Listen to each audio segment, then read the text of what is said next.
We'll just hide it. Right. Okay. Good morning, everyone. My name is Martin. I'm from the Swedish National Heritage Board, as I said. I work in the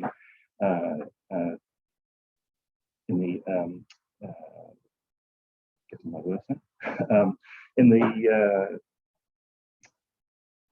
digital web at the Swedish National Heritage Board, and I'm going to talk to you today about linked open cultural heritage data in theory and in practice. I've divided this talk into three broad sections.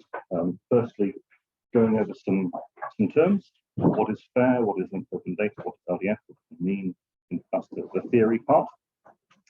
And then I'm going to be looking at what is Swedish Open Cultural Heritage, the Swedish National Heritage Board's linked data service and aggregator as a case study. That's the practice part. And then looking at some current and future developments that are ongoing at the National Heritage Board.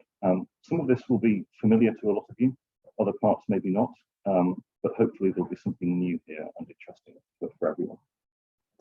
So I'll start with the terms. FAIR data first.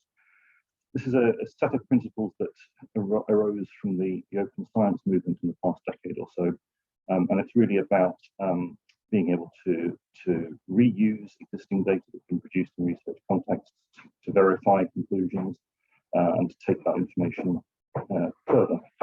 The findable part is to do with searchability and being able to find the information that you're after, and that requires a certain level of structure and consistency in the data that you're producing and publishing. The accessibility side is more to do with actually being able to get hold of the information, and then that in turn places requirements on persistent resolvable identifiers that you can be sure that you're actually going to be able to still access the data. And that can be resolved with URIs or with DOIs or various different methods.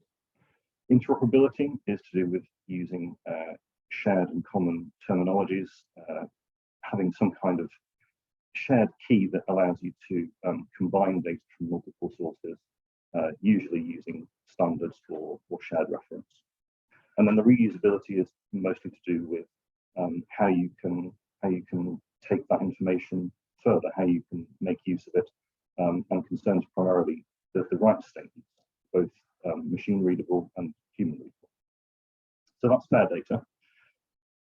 I would say then taking that a step further is linked open data, which I would argue is typically already FAIR data, but taking it a step further in the sense that you're adding the links.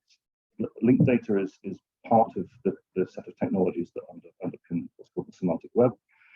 I've written here, the semantic web is an open world distributed graph database expressed in such a way that machines can use and reason about it, which is a very posh way of putting it. But effectively, there are different levels of linked data. We were talking actually yesterday in our group discussion about the question on the questionnaire about is your data linked data, and it's not a binary yes or no question. Well, here we have 5-star, 4-star, 3-star linked data. It doesn't have to be a binary question. Are you publishing 3-star linked data in open formats? Are you publishing 4-star linked data with persistent URIs that are resolvable but no actual links? You don't have to. It doesn't have to be one or the other.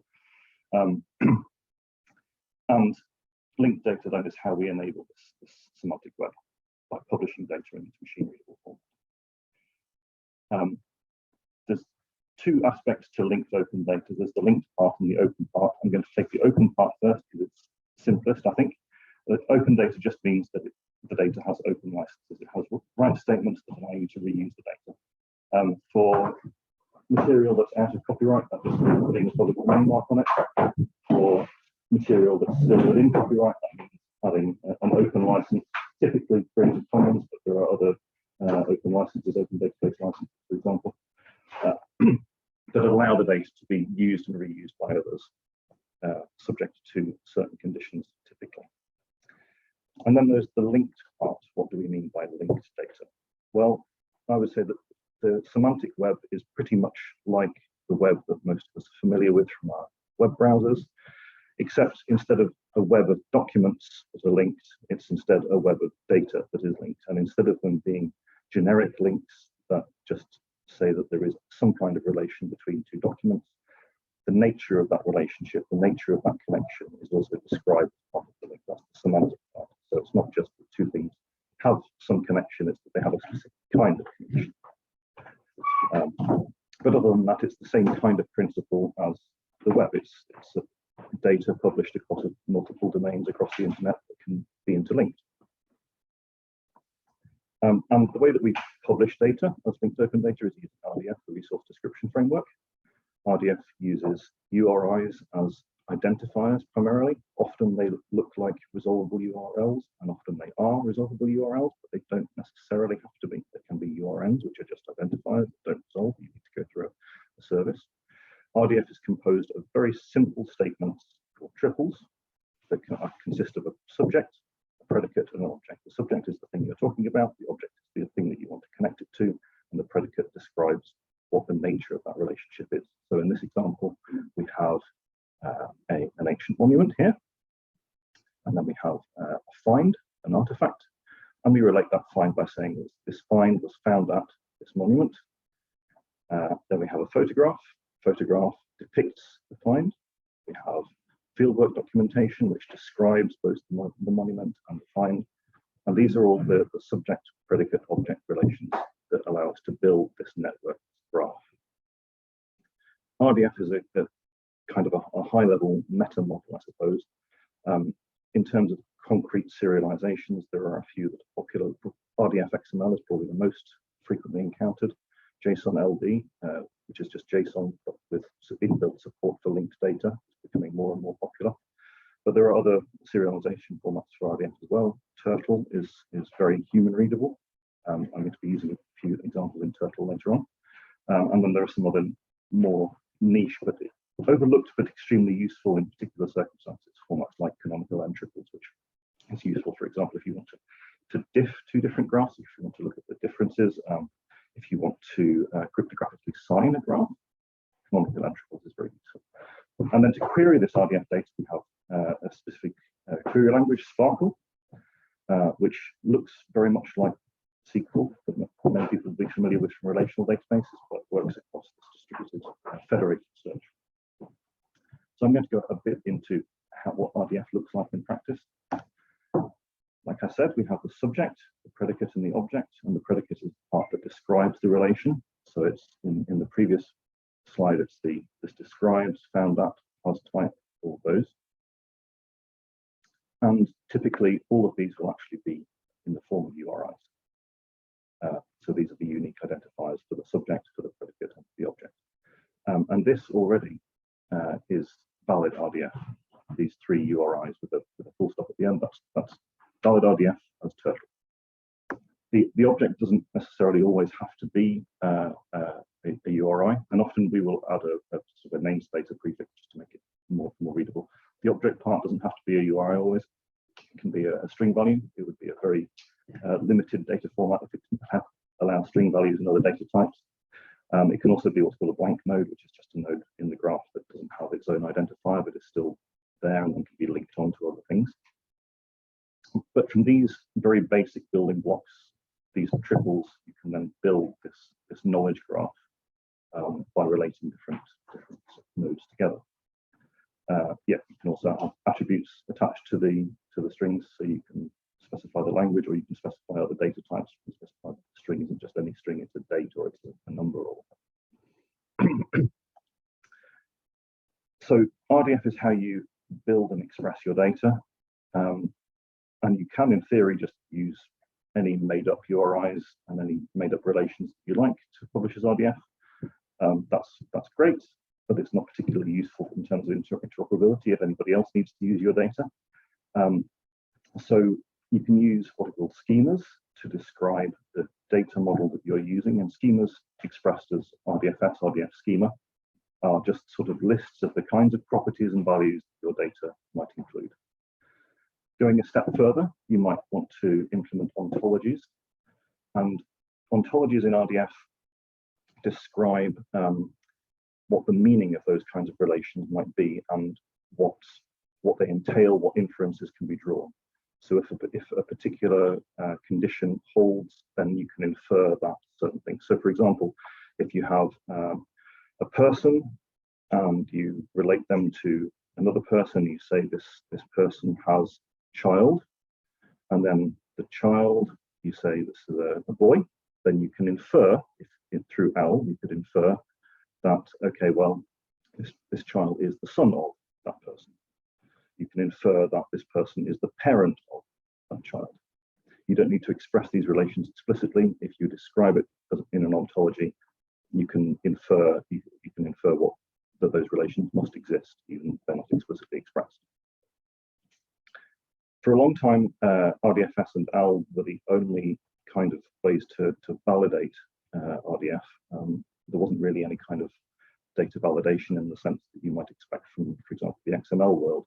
But in recent years, that has finally been resolved, and now there are ways to validate and to describe the expected morphology of RDF graphs using two new standards, shackle and shaped expressions, which let you say what a valid for your purposes graph should look like, what attributes must be included, what mustn't be included, the cardinality, how many of each, and so forth, which makes it a lot easier to check whether the graphs that you're producing and publishing are conformant to any particular standard.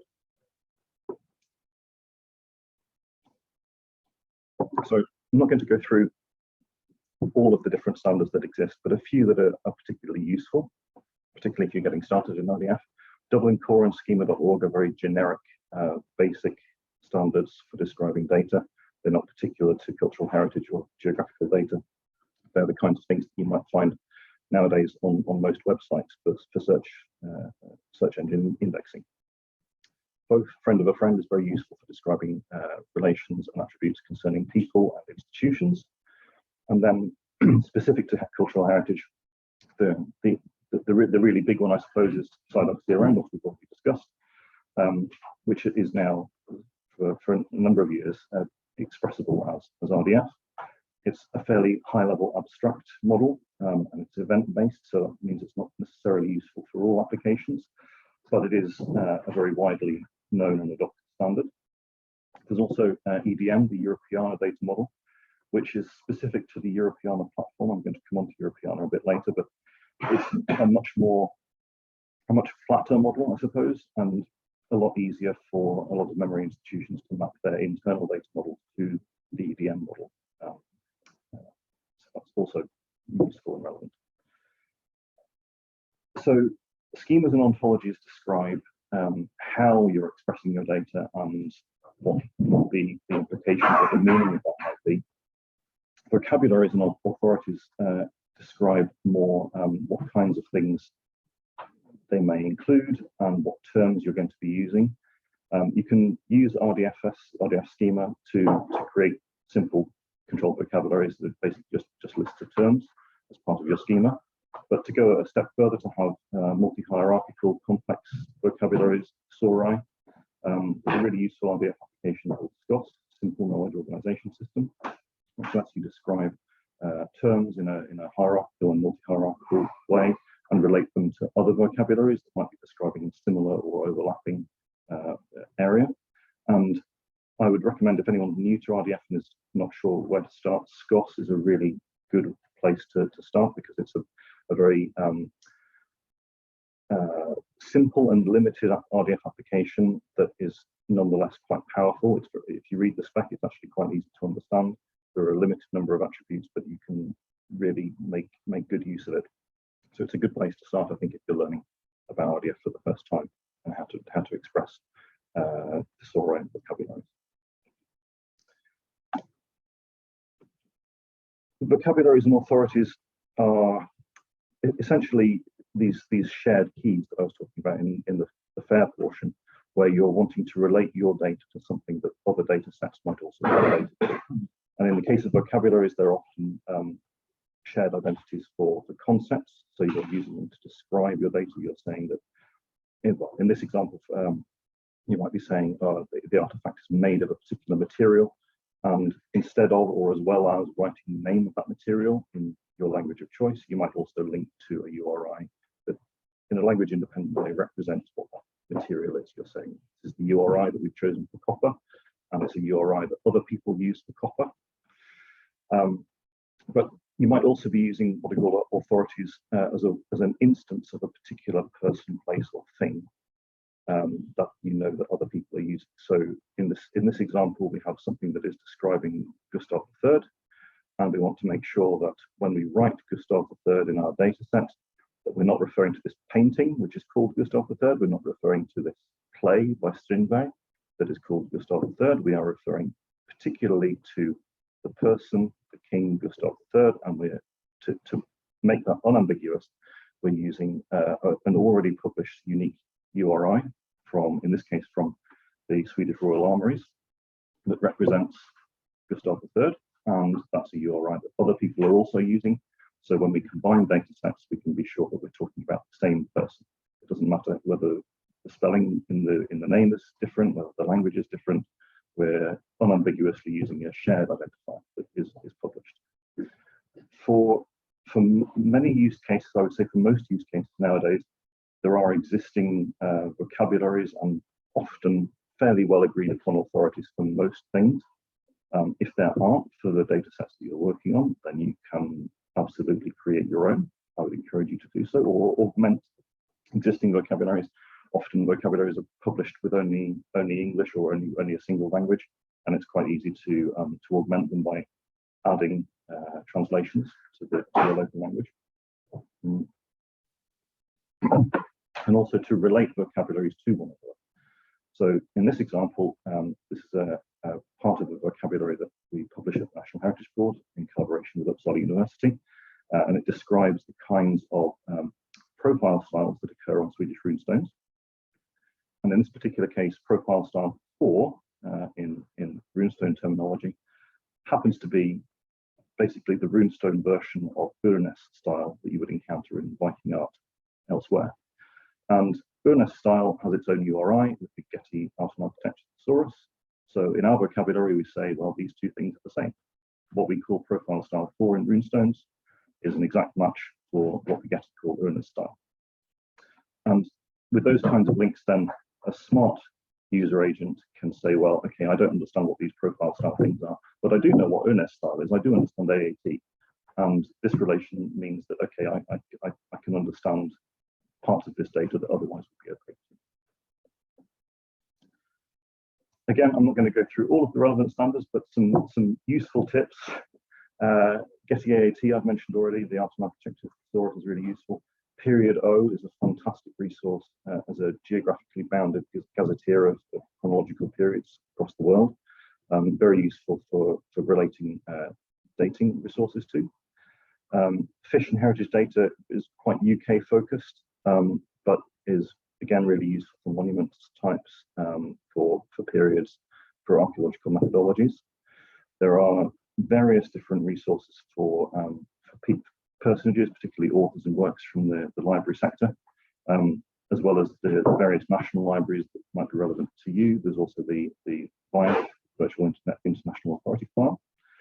In predominantly Norway and Sweden, there's this resource Kulturarv, which I think is used by almost all museums in Norway as a repository for vocabularies and authorities, and many, but not all, Swedish museums. There are some caveats, I would say, with use of that, particularly in the Swedish context, but we can discuss that later.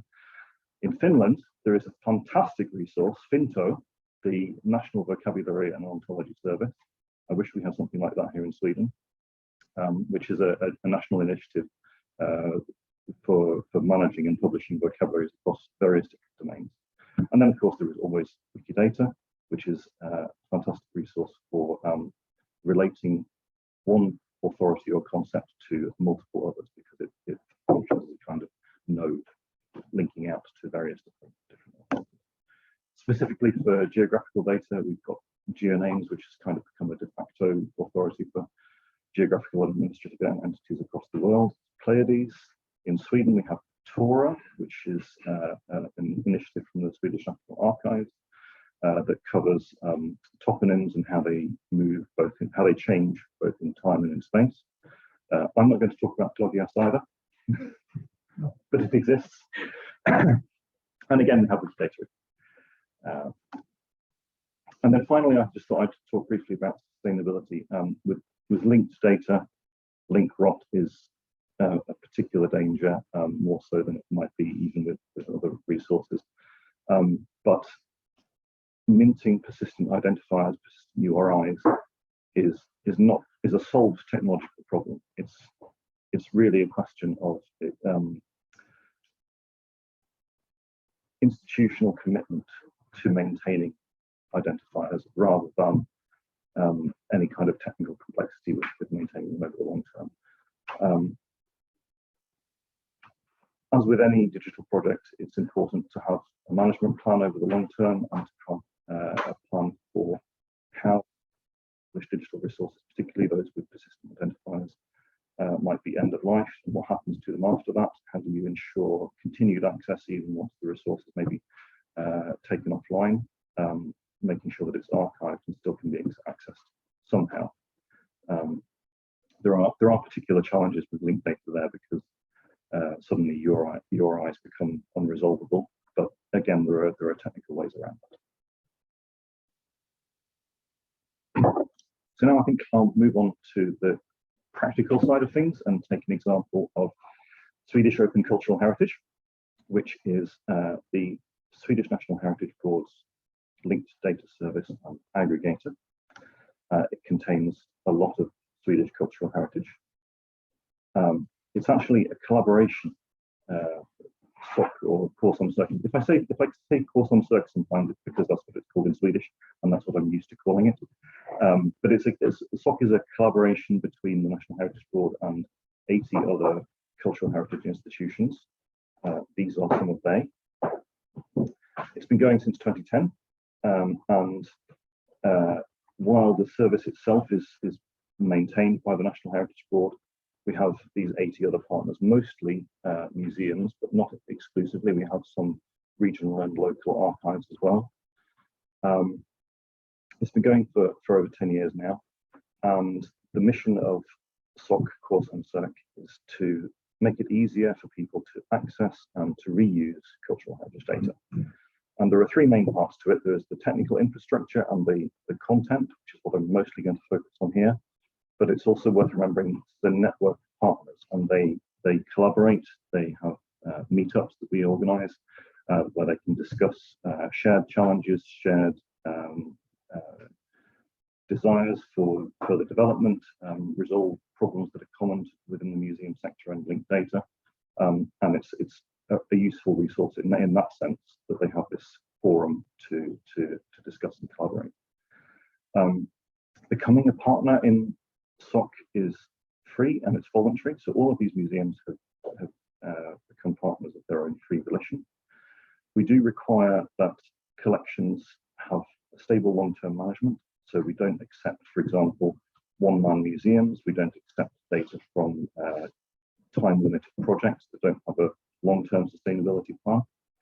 We require as an aggregator that all material that comes into SOC is already published somewhere else, and we always link back to that source. We require that all media that is part of the collection has rights statements. They don't have to be open rights statements. They don't have to be Creative Commons, although we do encourage it. But it is okay to publish copyrighted material as well if you have copyright for it. We also require CC0 for all metadata. So the metadata side of things has to be completely open. And finally, and for some museums, the hardest part is the data mapping. SOC uses its own bespoke data model, and in order to provide data to it, you need to have mapped your own internal data set to that shared model. And the way it works, SOC is a technical interface. It's basically an index and search API, and it provides then a unified interface to access heritage data from across these 80 institutions and a couple of hundred, I think, distinct collections from multiple systems across domains through a single interface. That data is harmonized to a shared data model, so you don't need to worry about things being the same thing being expressed in different ways. SOC also assigns unique URIs on the Kulturarvsdata domain. And pertinent to the sustainability point I made earlier, I'll just say Swedish National Heritage Board has been around since 1630, and I don't think we're going anywhere anytime soon. So hopefully we will institutionally ensure that those URIs remain valid. And then we publish that data as linked data and searchable via an API. The metadata itself, we harvest via a protocol called OAI-PMH, Archives Initiative Protocol for Metadata Harvesting. And we store that data as RDF XML. We index it, then calls to the API go against that index. And if you resolve the URI, then you just get the raw RDF document that we've been provided with from the partner institution, either as RDF XML or translated to JSON LD.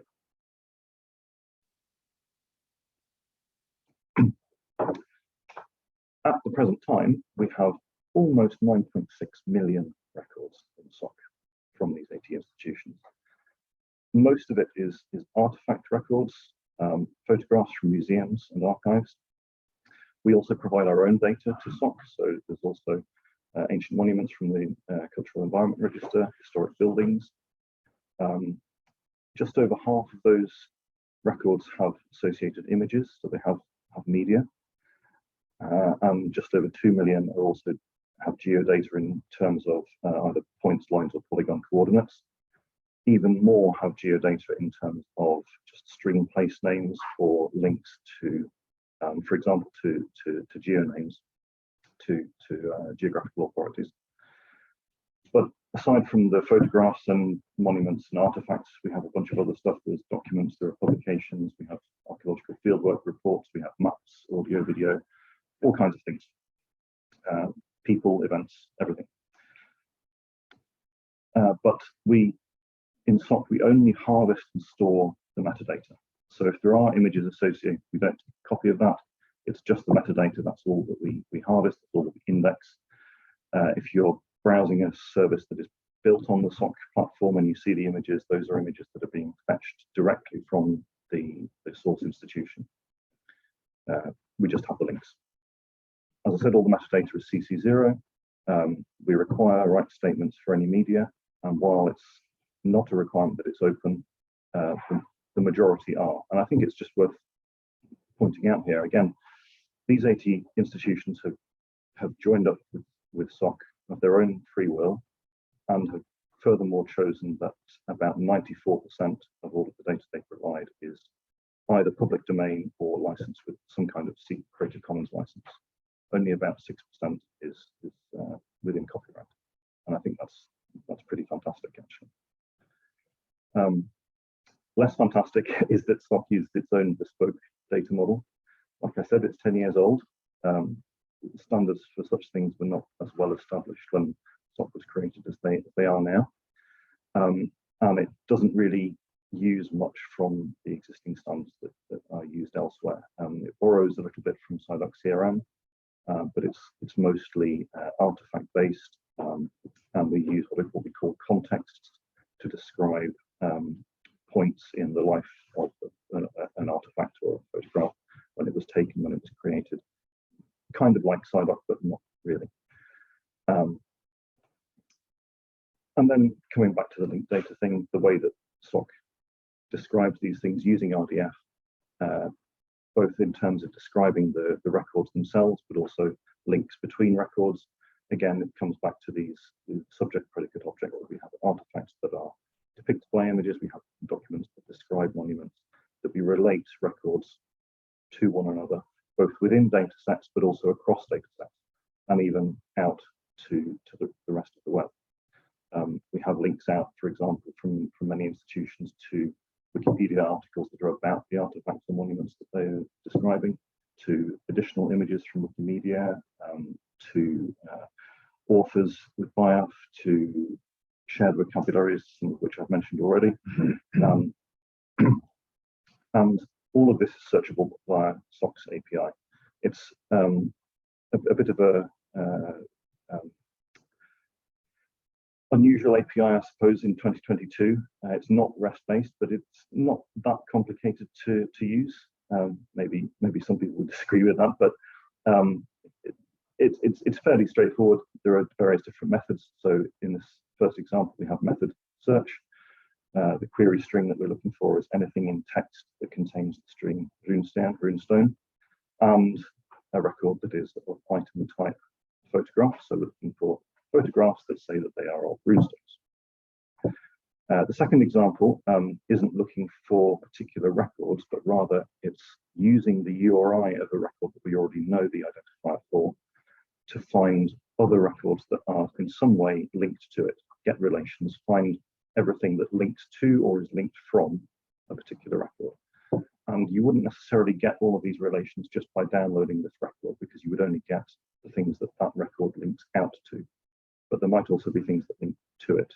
And that's what the get relations method is for finding the incoming links as well. The data in SOC is immeasurably enriched by institutions linking across data sets to other institutions. So we find that actually some museums that provide data to us, when they're building digital interfaces to their own collections, they will build them based on the SOC API rather than based on their own internal systems, because they get back more than they put into it. They get back these other relations from other institutions that are enriching their data effectively. There are a bunch of different applications that are built on SOC. Probably the one that most people are familiar with, and the one that covers about 90% of the use of SOC, is our own web interface, Clean Up. That's the sort of de facto portal into the material in the SOC index. But it's a completely open API. We don't require API keys, so anyone can build on it and use it. And there are a whole bunch of mobile applications. Find ancient monuments in your vicinity. We have our own research portal for runic inscriptions that we've built using the SOC API and data to combine information about runic inscriptions from various different sources and present it in a coherent interface. There are GeoStory is a storytelling application that is based around ancient monuments and heritage. They use our API to enrich their data and to base their geographical based storytelling on. We have recently a crowdsourcing application called Fornpunkt, which is for people wanting to register sort of tips of ancient monuments that they think they have found that they can't register in the official register. All of this is built upon the open data that we're publishing. Alongside SOC, we also have a second index and a second API that we use for user-generated content. So this allows third parties to create links in a separate parallel index that relate SOC records to either to one another or out to other resources. We keep it separate because we think it's important that the institutions that are providing data can have a clear delineation between the information that they have provided and curated and things that are created by third parties. But there is that possibility. Up until fairly recently, you could manually create such links by logging onto Figma as a user and just creating links that way. That is temporarily switched off, but you can still access existing links through the API. And if you're a trusted user, a select few, you can be assigned an API key and create links programmatically in the user-generated content hub. SOC is also the Swedish national aggregator for Europeana. Europeana, for those who don't know, is sort of like a SOC aggregator, but on a European level, basically.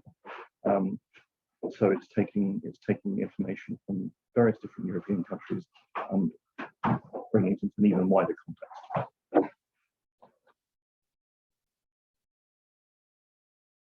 So finally, I just thought I would talk a little bit about some current and future developments that are going on at the National Heritage Board. And we'll start with SOC itself. We'll continue on that vein. Like I said, the platform was created over 10 years ago, and standards then were maybe not as widely known or implemented as they are now. The technical platform that it's built on is also starting to show its age. This is a visual pun, by the way. This isn't an old SOC.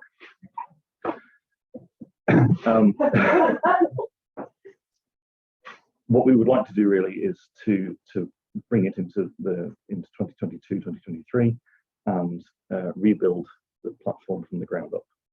We feel an increasing need to align ourselves more closely with established heritage standards, with modern API practice, for example, having a REST-based API, allowing Sparkle queries, which we currently don't, and also to lower the barrier of entry for smaller institutions. We have fairly good coverage now in Sweden across most museums, particularly the national museums.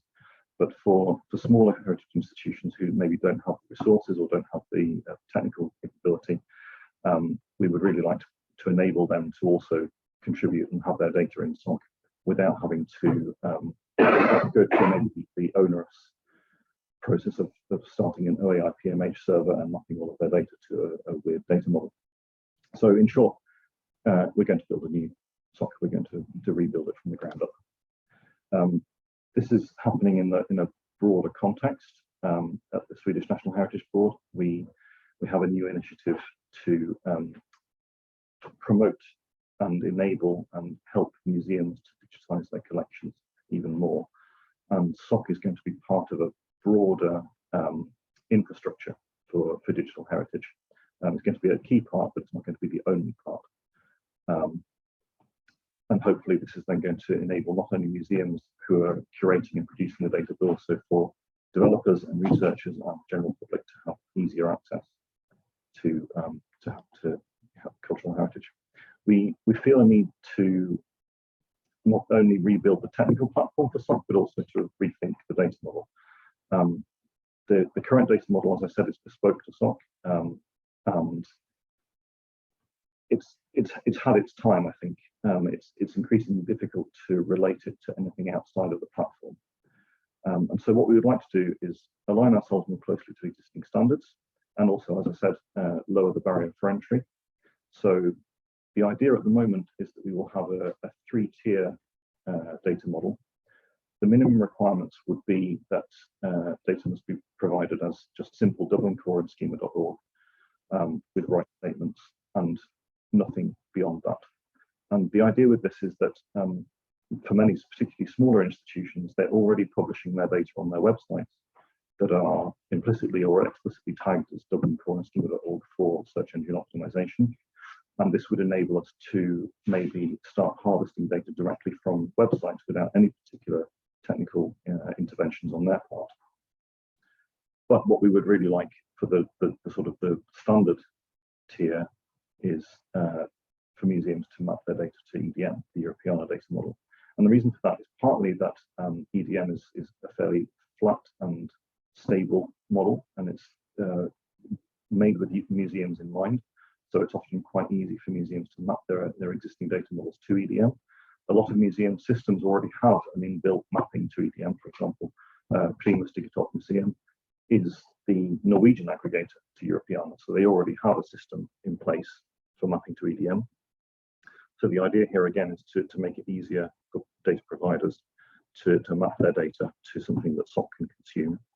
But we're also cognizant of the fact that EDM is quite flat and it lacks nuance, shall we say. And for those institutions that have the capability and have the desire to do so, we also want to support SciDoc CRM and all the richness that entails, including many of its extensions, in particular CRM Archeo for archaeological data, but also CRM Geo, and also for text as well.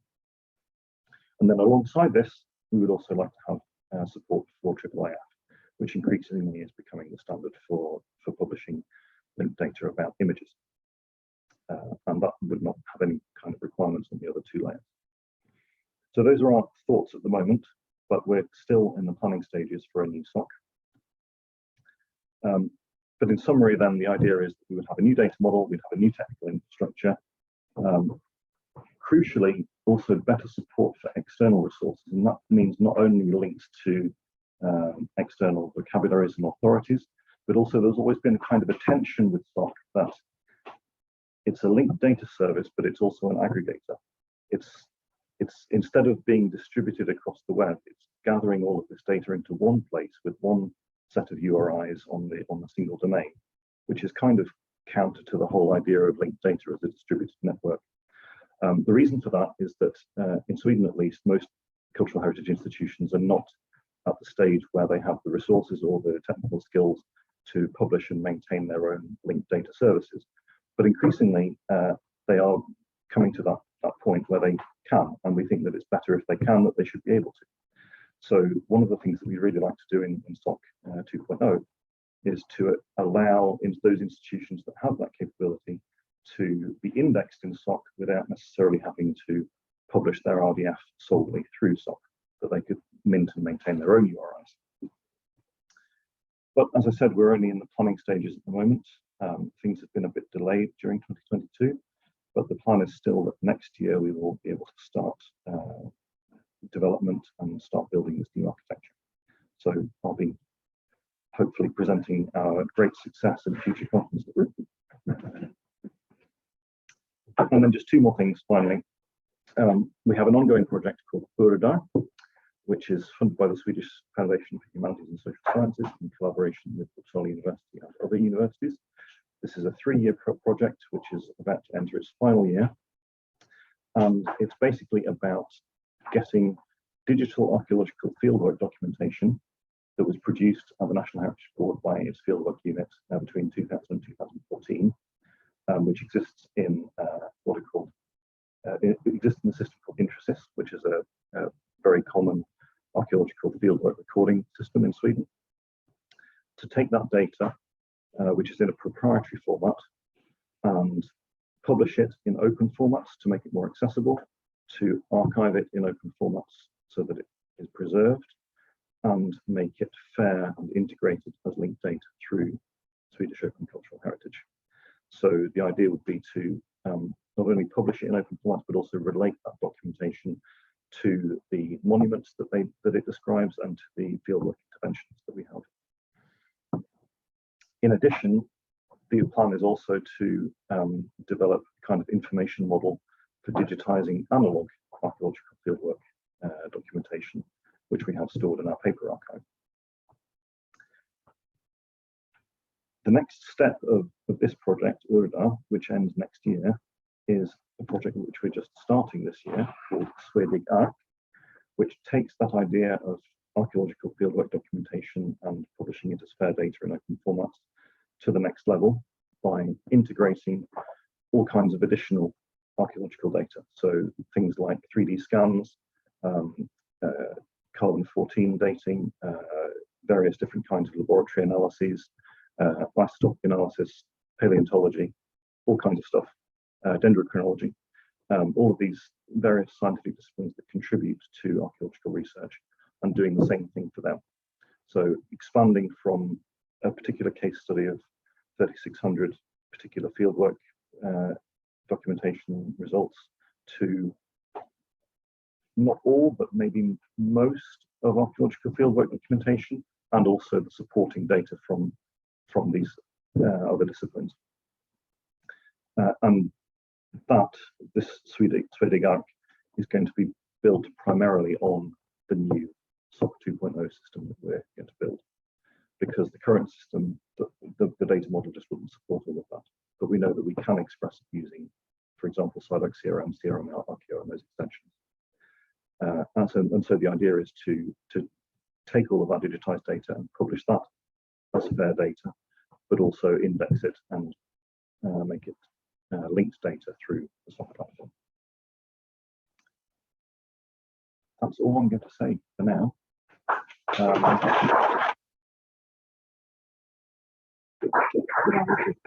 I'm sure there will be questions. Absolutely. Just let me stop the recording. Okay.